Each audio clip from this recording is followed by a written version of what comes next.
Hey, Camp Leo, it's Mamacita. Or some of you guys might know me by Nurse Liz. And I am a school nurse in Moses Lake. So I've been coming to Camp Leo off and on, I think for the most part, for probably about 6 years. This is my 7th year going into school nursing.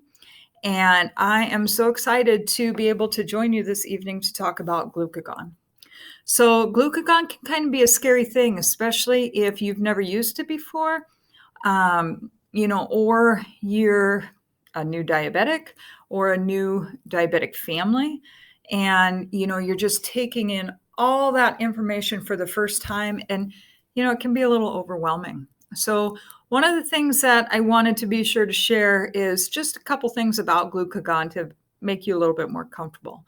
So glucagon is actually a hormone, and with a normal working pancreas, we actually produce both insulin and glucagon to counteract it. However, we know with type 1 diabetes, our pancreas is far from normal. So we're not producing insulin and we're not producing the glucagon either. Okay, so we know that we can get insulin in the injectable form and we can get glucagon in the injectable and the nasal form now. So being a school nurse, we actually have access to those different kits. And I want to show you, we get a practice or a demo kit from Lily, and it actually is in the same type of container right here that our regular Cool Red Glucagon comes in. Okay, there's a nasal form of glucagon that is actually pretty cool. It's been out for a couple years. It's called Baqsimi. And then there's a new one that came out this last spring over the summer. They were developing it even further, and it's a HypoPen. The HypoPen actually has the liquid medication mixed up in there, and it's in the injectable form. So one thing that I want to be sure to share is if you're in the school setting and your school nurse sometime in the last couple of years asked you, hey, have you ever thought about changing your glucagon to the nasal form?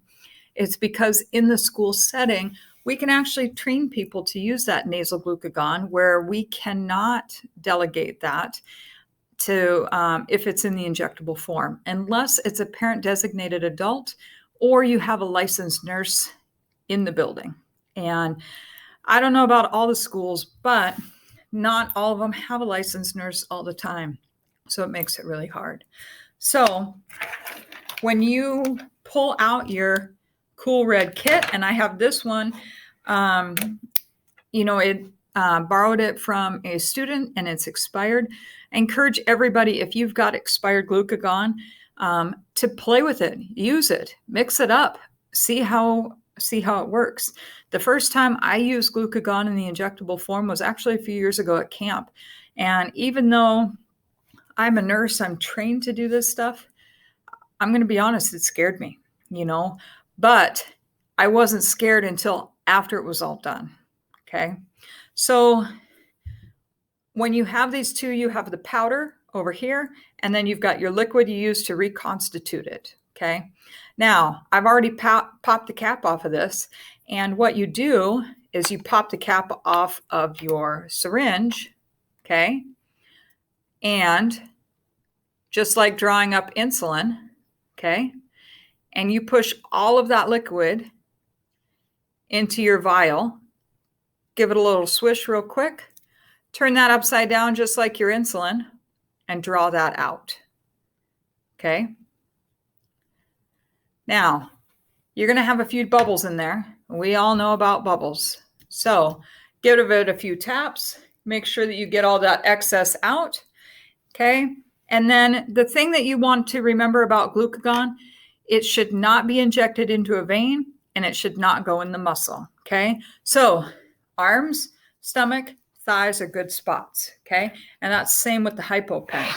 Now, one thing that I want you guys all to be aware of when you use glucagon, you are only using it in severe episodes of hypoglycemia. That means your blood sugar is really low.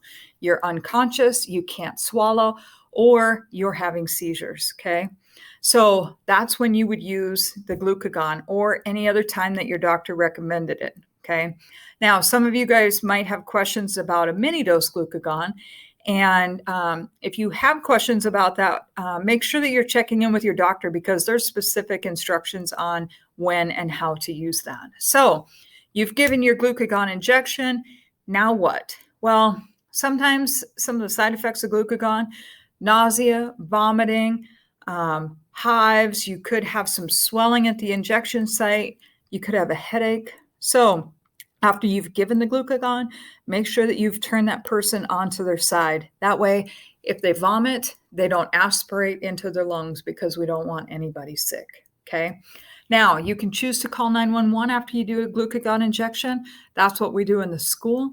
But make sure that if you decide not to call 911 and you're using glucagon, that you're at least calling your endocrinologist. They have a 24-hour line that you can get through to somebody, okay? So if you've got any questions, don't be afraid to ask. And you know what, Camp Leo? What's your biggest fear about glucagon?